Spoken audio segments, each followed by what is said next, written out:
नमस्कार. आपण ऐकत आहात काही असं काही तसं. वसंताचं आगमन कळतं कसं? तर एकतर कोकिळेचं कूजन ऐकू यायला लागतं, किंवा हापूस आंब्याचे भाव जाहीर व्हायला लागतात, किंवा मग ईस्टर्न एक्सप्रेस हायवेवर विक्रोळीच्या जवळ टॅबूबिया जे फुललेले असतात गुलाबी, त्यांचा बहर ओसरायला लागतो आणि मग येतो वसंत. पण जपानला वसंत येतो तो चेरी ब्लॉसमच्या फुलण्यातून. आणि मग त्याचा उत्सव कसा होतो त्याचं वर्णन आज आपण ऐकणार आहोत. पुस्तकाचं नाव आहे गमती देशोदेशीच्या, लेखिका अनामिका बोरकर, आणि लेखाचं नाव आहे जपानमधील अप्रतिम साकुरा. आता अनामिका बोरकर ह्या जपानला राहतात का? तर नाही. त्या सध्या तर भारतात राहतात, पण मध्ये 18 वर्ष त्या सिंगापूरमध्ये राहिल्या होत्या. लेखन, नाट्यलेखन, अभिनय, अभिवाचन, दिग्दर्शन अशा अनेक क्षेत्रात रुची असणाऱ्या आणि आपलं कर्तृत्व गाजवणाऱ्या अनामिका बोरकर यांना प्रवास अतिशय आवडतो. त्याच्यामुळे America, France, Australia, Malaysia, Indonesia, Nepal, चीन, Thailand, Norway, Fiji, Egypt, Tibet आणि अर्थातच जपान अशा अनेक ठिकाणी त्या हिंडलेल्या आहेत. अनुभव अतिशय सूक्ष्मतेने टिपण्याचं कसब त्यांच्याकडे आहेच, आणि ते अतिशय रंजकरित्या सांगण्याचं, लिहिण्याची कला देखील आहे. ज्या गमती देशोदेशींच्या भाग 1 आणि 2 अशी पुस्तकं प्रकाशित झाली आहेत. मेनका, लोकप्रभा, भटकंती, सकाळ साप्ताहिक, निनाद, ऊर्जा अशा विविध मासिकातून प्रवास वर्णनं छापून आलेली आहेत. तर ऐकूया जपानमधील अप्रतिम साकुरा. कॉलेजमध्ये असण्याच्या वयात रेडिओवर बिनाका गीतमालामध्ये जवळजवळ दर बुधवारी 2 गाणी हमखास लागायची. ले गई दिल गुडिया जपान की आणि ॲन इव्हिनिंग इन पॅरिस. तरुणांच्या मनावर त्या गाण्यांनी गारूड केलं होतं. आम्ही पण तेव्हा तरुणच होतो, त्यामुळे हे देश कसे असतील, विशेषतः जपान कसं असेल याविषयीचं कुतूहल मनात खूप पूर्वीपासून घर करून होतं. खरं तर जपान अणुबॉम्बमुळे अगदी लहान वयातच माहिती झाला होता. त्या देशातल्या लोकांनी दुसऱ्या महायुद्धातून देश वर आणण्यासाठी घेतलेले अविरत कष्ट, राष्ट्राला परत जगाच्या नकाशात मानाचं स्थान मिळवून देण्यासाठी केलेली मेहनत आम्हाला शालेय जीवनापासून ओळखीची झालेली होती. त्यामुळे जपान पाहिला जाण्याची इच्छा संधी मिळताच उसळी मारून वर आली. भारताच्या पूर्वेला अगदी चिंचोळा, चारी बाजूनी समुद्राचं संरक्षण असणारा, निसर्ग सौंदर्याने नटलेला हा देश, हिमालयाच्या काही शिखरांशी स्पर्धा करू पाहणारा माउंट फुजी सारखा पर्वत, लेक अशी सारखी विस्तीर्ण व निर्मळ तळी, पॅगोडासारख्या उतरत्या छपरांच्या वैशिष्ट्यपूर्ण इमारती, रस्त्याचे चढ उतार, त्यावरून लगबगीने चालणारी मध्यम उंचीची गोरीपान चपट्या नाकाची माणसं, काय काय आणि कशा कशाचं वर्णन करावं. पण त्यातही तिथल्या चेरी ब्लॉसमच्या वर्णनांनी मनावर भुरळ घातली. आणि जरी ऑस्ट्रेलिया अमेरिकेतला ब्लॉसम पाहिला होता, तरी जपानचा चेरी ब्लॉसम पाहिला जायचंच असं ठरवून एका वर्षी एप्रिलच्या पहिल्याच आठवड्यात जपानकडे कूच केलं. जपान हा मुळातच देखणा देश. एखादी रूपवती नार पूर्ण यौवनात असावी आणि त्यातही ती सालंकृत नटावी, तसं जपान साकुराच्या म्हणजे चेरी ब्लॉसमच्या दिवसात दिसतो. खूप वर्षांपूर्वी जपानमध्ये इम्पिरियल पॅलेसचा परिसर सजवण्यासाठी उत्तर भागात आढळणाऱ्या प्रुनस या जातीतील विविध झाडांची लागवड केली गेली आणि बघता बघता त्याची जपानभर भरभराट झाली. या झाडांना जपानमधला उन्हाळा सुरू होण्याच्या वेळेला वर्षभरातून एकदाच पांढरी, गुलाबी, पिवळसर रंगाची, क्वचित पांढऱ्या फुलांवर राखाडी छटा सुद्धा असलेली असंख्य छोटी छोटी फुलं येतात. जपानमध्ये प्रामुख्याने प्रुन्स सेरुलता म्हणजेच जॅपनीज चेरीज या जातीची झाडं मोठ्या प्रमाणावर आढळतात. खेरीज जवळजवळ 20 प्रकारची ह्याच गटातली झाडंही यात मोडतात. या झाडांना जी फुलं येतात त्यांचे गुच्छ असतात. प्रत्येक गुच्छात 3 ते 5 फुलं.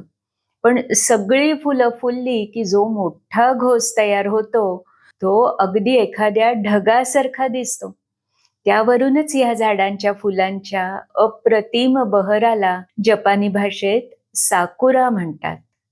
उन्हाळ्याच्या सुरुवातीला फुलणाऱ्या फुलांच्या बहरामुळे प्रसन्नता येते, म्हणून ह्या बहराला चेरी ब्लॉसम असंही म्हणतात.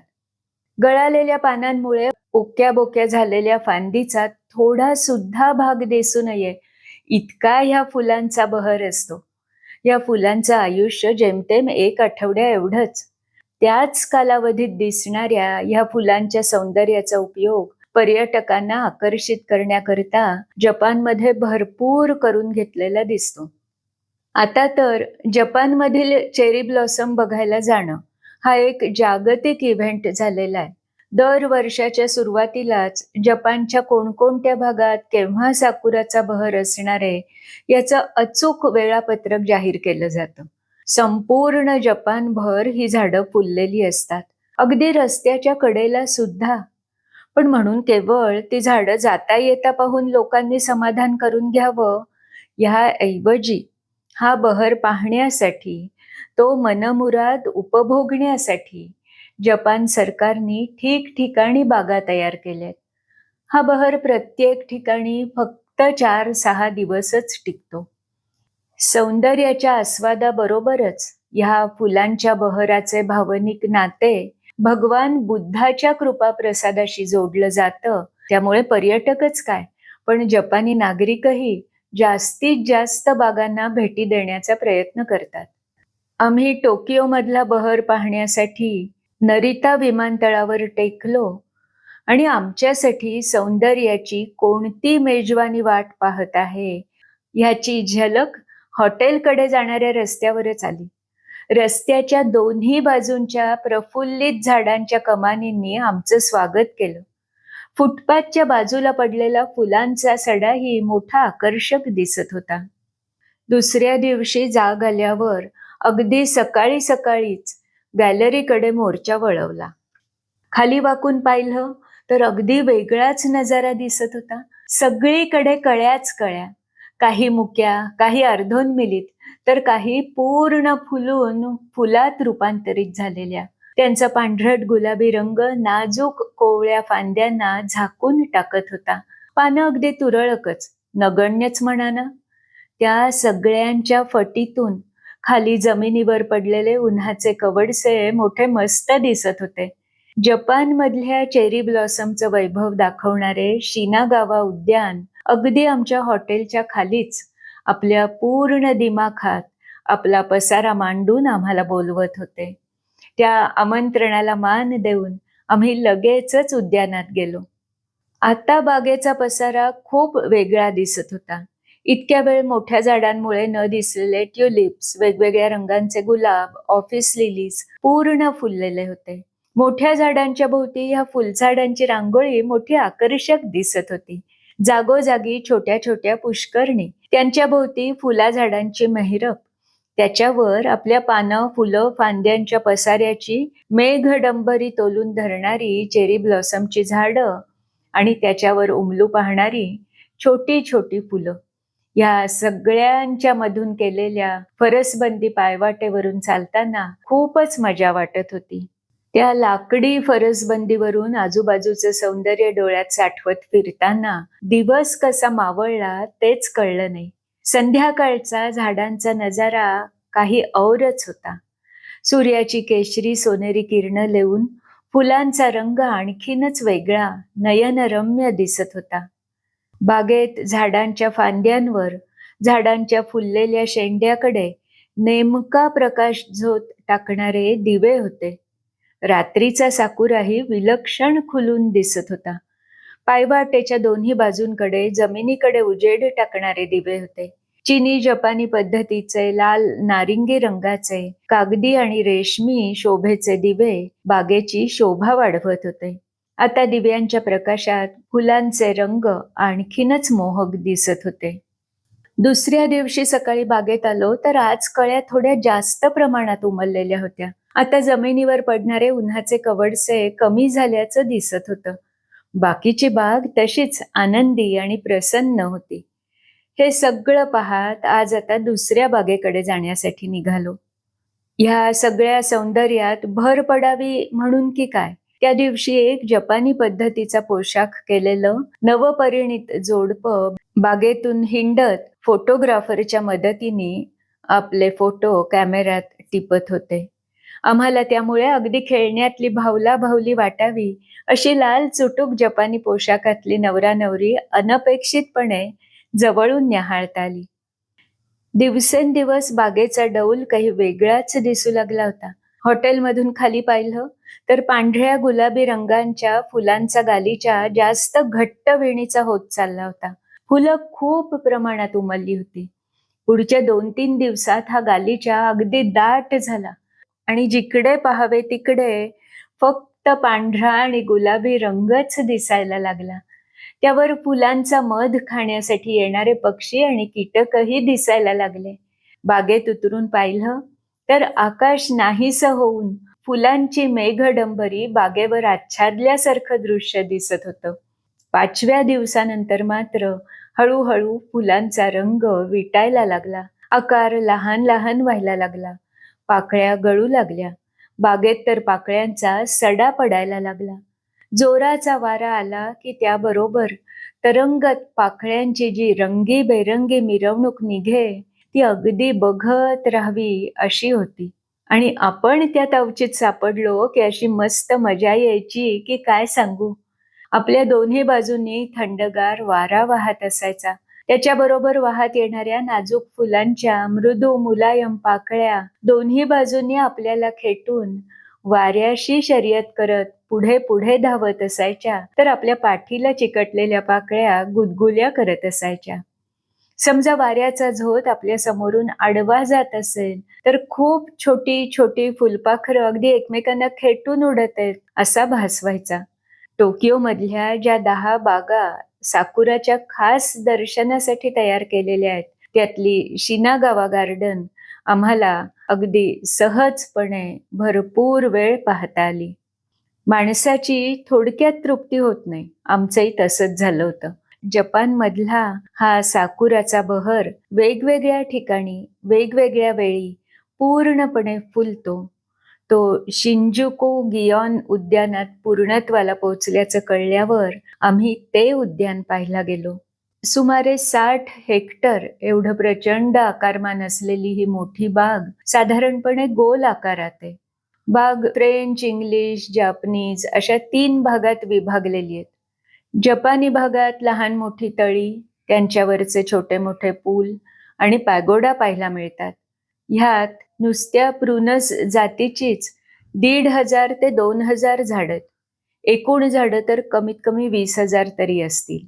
ह्या बागेच्या मधोमध असलेल्या रस्त्याच्या दुतर्फा चेरी ब्लॉसम पूर्ण बहरात असलेला दिसत होता. दोन्ही बाजूच्या झाडांच्या फांद्या एकमेकात पूर्ण गुंतून त्याची या रस्त्यावर फुलांची मनमोहक लांब लचक छत्री तयार झाली होती.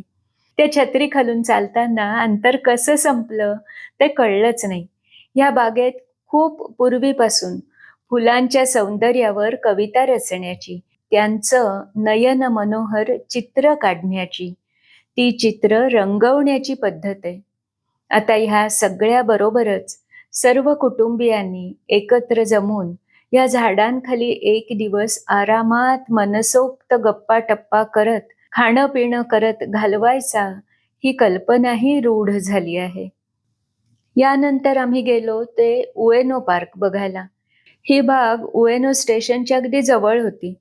लोकलमधनं उतरल्यावर पार्कमध्ये कसं जायचं हे मुळी कुणाला विचारावंच लागलं नाही.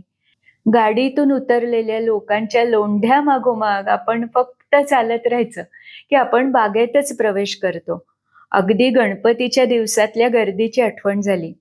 ह्या बागेला सुमारे 400 वर्षांचा जुना इतिहास आहे. एकंदर 8,000 झाडांपैकी सुमारे 1100 ते 1200 झाडं चेरी ब्लॉसमचं वैभव आपल्या अंगा खांद्यावर मिरवणारी होती. ह्या झाडांवर केशरी, लाल, पिवळे दिवे व पताकांच्या माळा होत्याच. पण जवळजवळ प्रत्येक झाडाखाली निळ्या, हिरव्या, पिवळ्या रंगाची प्लास्टिकची चटई नीटसपणे अंथरलेली होती. कुठे कुठे त्यांच्या भोवती दोऱ्या बांधून पाट्याही लावलेल्या होत्या. त्या पाट्या अर्थातच जपानी भाषेत असल्याने आम्हाला कळल्या नाहीत. पण जरा एक दोघं इंग्लिश जाणकार हेरल्यावर मग त्या पाट्यांचा उलगडा झाला की टोकियो मधल्या मोठ्या मोठ्या कंपन्यांनी आपल्या कर्मचाऱ्यांसाठी ह्या जागा राखीव केल्या आहेत.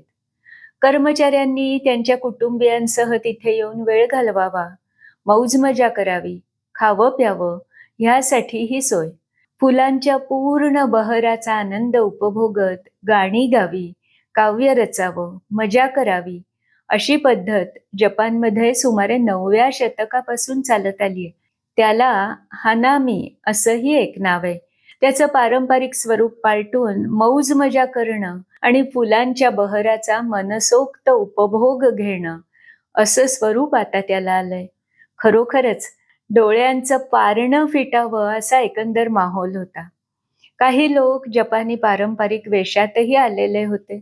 ते तर ह्या झाडाखाली फिरताना खूपच छान दिसत होते. तेवढ्यात जोराचा वारा आला आणि फुलांच्या गळलेल्या पाकळ्यांचा शॉवरही अनुभवता आला. थंडगार वारा आणि त्यापेक्षा गार पडलेल्या पाकळ्यांचा वर्षाव अंगावर गोड शिरशिरी उठवून गेला. थोड्याच वेळात सूर्य क्षितिजाकडे झुकला आणि ह्या बागेतली संध्याकाळची दिव्यांची शोभा आम्हाला पाहायला मिळाली. नंतरच्या मुक्कामात क्योटोमधल्या इम्पिरियल पॅलेसचा, प्रसिद्ध किंकाकुजी देवळाच्या आसपासचा, ओसाकामधला चेरी ब्लॉसम पाहिला. रेनबो ब्रिज, नदीतली छोटीशी सफर, आसाकुसा देऊळ, सगळीकडे शहरी भागात देखील फक्त बागाच बागा पसरलेल्या आहेत असा भास होत होता. उन्हाळ्याचं स्वागत अशा प्रसन्न वातावरणात, फुलांच्या, निसर्गाच्या सानिध्यात, कुटुंबियांबरोबर आनंदात करण्याची जपानी पद्धत खूपच छान आहे. कितीही पाहिलं, फिरलं तरी डोळ्यांची आणि कॅमेऱ्याची तृप्ती न होऊ देणारा हा चेरी ब्लॉसमचा बहर पाहून म्हणावंसं वाटतं, ले गया दिल साकुरा जपान का. अनामिका बोरकर यांनी लिहिलेला हा लेख मस्त भटकंतीच्या 2015च्या अंकात प्रसिद्ध झाला आहे.